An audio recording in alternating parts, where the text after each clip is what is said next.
है कि कोई भी ऐसा काम वो नहीं करते। सबसे दूसरा है जो इसमें पर्यावरण का भी, इसमें जो भी सामान प्रसाद के रूप में वो कहीं ना कहीं वो पर्यावरण से ही माने रिलेटेड रहता है।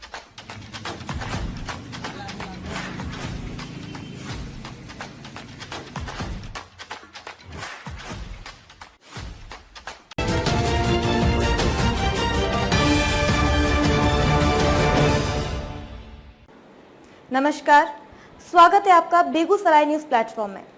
मैं हूं आपके साथ खुशी। आइए नजर डालते हैं आज की बड़ी खबर पर। छठ पर्व लोक आस्था का ही नहीं, परिवार एवं रिश्ते की मिलन और स्वरोजगार का भी महापर्व है। भारत विविधताओं का देश है। यहाँ हर पर्व त्योहार बड़ी खुशी और उल्लास के साथ मनाया जाता है, जिसमें बिहार का सुप्रसिद्ध छठ पर्व लोक आस्था का महत्वपूर्ण पर्वों में से सर्वश्रेष्ठ माना जाता है, जो भारतीय लोक संस्कृति और परंपराओं का अनूठा पर्व है। छठ अब हमारी लोक आस्था ही नहीं, स्वजनों का एक दूसरे से मिलाप और स्वरोजगार का साधन भी है, जिसकी छाप छठ के 6 दिनों में दिखती है। अब इसकी खनक विदेशों में भी देखने को मिलती है। सूर्योपासना का महत्वपूर्ण पर्व छठ अपनी सादगी, पवित्रता और पौराणिक लोक कथाएं के रूप में प्रचलित है, लेकिन भक्ति और आध्यात्म के लिए भव्य पंडाल से सुसज्जित मंदिर, साफ एवं सुंदर पोखर, तालाब, नदी के तट किनारा एवं आकर्षक मूर्ति की भी आवश्यकता होती है।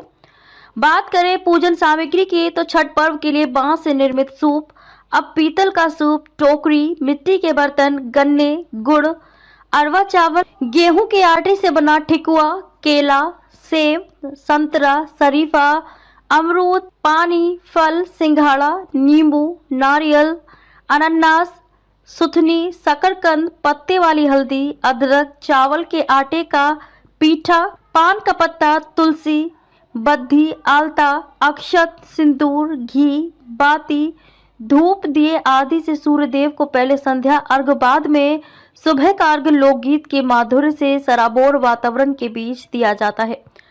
इस महापर्व में सामाजिक समरसता और पारिवारिक सौहार्द की भूमिका अहम हो जाती है। लोक आस्था के ये महत्वपूर्ण पर्व मनाने के लिए प्रवासी भारतीय सहित घर से दूर दराज के राज्य, प्रांत, देश, शहर, विदेश में रहने वाले परिजन जरूर घर आते हैं, जिससे उनके स्वजनों का स्वमिलाप का केंद्र बिंदु हो जाता है। साल भर पहले ही लोग छठ में घर आने की तैयारी में फैसला करते हैं। दूसरी ओर ये महापर्व स्वरोजगार का भी बड़ा माध्यम है। बड़ा माध्यम इसलिए कहा जाता है कि छठ पर्व के निमित्त किसान, मजदूर, छोटे व्यापारी 1-2 महीने पहले ही पूरी तैयारी के साथ उपरोक्त वर्णित सामग्री की उपलब्धता के लिए जी तोड़ मेहनत करते हैं। खासकर सुथनी, सौरखा आदि के लिए किसान खेती कर लोग को ससमय उपलब्ध कराते हैं। बाजार में पान का पत्ता, अगरबत्ती की बिक्री लोग बोल बोल कर करते हैं। ठेला, रिक्शा, सड़क, किराने, फुटपाथ की दुकानें सजकर लोगों को छठ पर्व से संबंधित महत्वपूर्ण सामग्री उपलब्ध कराते हैं। जो व्यक्ति वर्ष भर बेरोजगार बैठे रहते हैं, उन्हें इन 6 दिनों में व्यापक रोजगार मिलता है। चाहे वो साफ सफाई हो, छठ का सामान खरीद बिक्री का हो, पंडाल निर्माण का हो, मूर्ति निर्माण का हो, उन्हें किसी न किसी रूप में सहजता से रोजगार मिलता है। शुचिता एवं आस्था के 4 दिवसीय महापर्व छठ की धूम मची हुई है। ये छठ सिर्फ बिहार की लोक संस्कृति का ही पर्व नहीं, बल्कि प्राचीन काल से ही गांव के लोकल फॉर वोकल होने का उत्सव भी है। एक अनुमान के मुताबिक छठ पर्व के दौरान श्रद्धालुओं द्वारा खर्च किए गए पैसों में से 50% से अधिक सिर्फ गांव में पहुंचता है। यह एक ऐसी पूजा है जिसमें किसी पंडित की जरूरत नहीं होती है, जिसमें देवता प्रत्यक्ष हैं, डूबते सूर्य भी पूजे जाते हैं, व्रती जाति समुदाय से परे हैं, केवल लोकगीत गाए जाते हैं, पकवान घर पर बनते हैं, घाटों पर कोई ऊंच नीच अथवा भेदभाव नहीं है, एक समान प्रसाद अमीर गरीब सभी श्रद्धा से ग्रहण करते हैं। सबसे बड़ी बात है कि सामाजिक सौहार्द, सद्भाव, शांति, समृद्धि और सादगी के इस महापर्व का बाजार गांव की वस्तुओं से सजता है। पूर्व मेयर संजय सिंह ने कहा कि बेगूसराय जिले में इस महापर्व में करोड़ों का कारोबार होता है, जिसमें करोड़ों से अधिक रुपया गांव के गरीब और किसानों तक पहुंचता है, जिन पैसों से ये महापर्व उनके लिए आर्थिक समृद्धि का त्योहार साबित होता है। किसानों द्वारा उपजाए जाने वाली सुथनी की भले ही आम दिनों में कोई महत्व ना हो, लेकिन छठ में महत्वपूर्ण माना जाता है। हल्दी तो हल्दी के पत्ते भी किसानों को अतिरिक्त आय दे जाते हैं। बांस लगाने वाले किसान को भी इस पर्व का बेसब्री से इंतजार रहता है तथा मलिक समुदाय के लोग सूप एवं अन्य लोग डाला बनाने के लिए बड़ी संख्या में बांस खरीदते हैं। केराव, मटर, शरीफा, पानी फल, सिंघाड़ा, दीपक, अमरूद, केला, पान का पत्ता, फूल माला, अदरक, मूली, गन्ना, आम की लकड़ी, ओल, गुड़, डाब, नींबू, गोयडा तथा गाय का दूध भी किसी फैक्ट्री में नहीं बनता है बल्कि गांव से ही आता है। इस वर्ष गांव से लेकर शहर तक का बाजार ग्रामीण उत्पादों से भर चुका है। कहीं सुथनी बिक रहा है तो कहीं ओल, अलहुआ, गन्ना, हल्दी का पत्ता, पानी फल, सिंघाड़ा, चीनी का सांच आदि और तमाम जगहों पर लोगों की भीड़ जुटी हुई है। कुल मिलाकर कहें तो लोक आस्था के महत्वपूर्ण महापर्व छठ को स्वमिलन और स्वरोजगार का भी केंद्र कहा जाए तो अतिशयोक्ति नहीं है। प्रवासी ट्रेन से भर भर कर आ चुके हैं तो बाजार में लोगों की भीड़ उमड़ पड़ी है। लोक आस्था के इस महापर्व को किस रूप में देखा जाता है? देखिए, सबसे पहले तो ये स्वच्छता का प्रतीक, इसमें इतना स्वच्छता रहता है और लोगों को इतना विश्वास है कि कोई भी ऐसा काम वो नहीं करते। सबसे दूसरा है जो इसमें पर्यावरण का भी, इसमें जो भी सामान प्रसाद के रूप में वो कहीं ना कहीं वो पर्यावरण से ही रिलेटेड रहता है। दूसरा तीसरा है जो यहाँ इस पर्व में, ये 4 दिन का पर्व होता है, इसमें बहुत सारे लोगों को रोजगार भी मिलता है।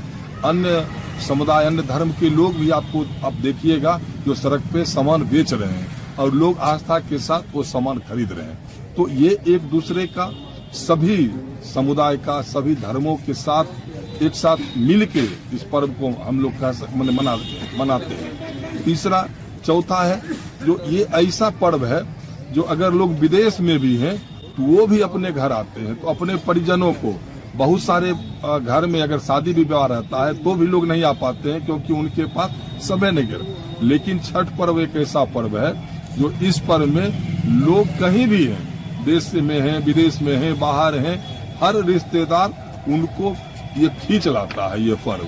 तो ये लोक आस्था का महापर्व इसीलिए इसको कहा गया है जो यहाँ, और सबसे बड़ा बात है यहाँ जो भी है वो आपको खेत में जो किसान को इससे फायदा होता है। जैसे आप कुछ भी चीज लीजिए, सुथनी लीजिए, शरीफा लीजिए, हल्दी लीजिए, सिंघाड़ा लीजिए, नारियल लीजिए, नींबू लीजिए, सेब लीजिए, माने जो भी ईख जिसको हम लोग केतारी कहते हैं वो लीजिए, दूध लीजिए, तो जो भी है वो खास करके वैसे छोटे छोटे जो कृषक हैं वो जो लगा के रखते हैं अपने फसल को, उनको भी अच्छा मूल्य फायदा मिल जाता है। तो कहीं न कहीं हर तबके के मजदूर लोगों को इसमें साफ सुथरा जो होता है, साफ सफाई, उसमें काम मिल जाता है। तो हर लोगों को कहीं न कहीं एक ढंग से रोजगार मिलता है। और सबसे बड़ा बात है जो आपसी भाईचारा के साथ, ये शांति का प्रतीक है, ये सद्भाव का प्रतीक है, ये आपसी मिलत का प्रतीक है।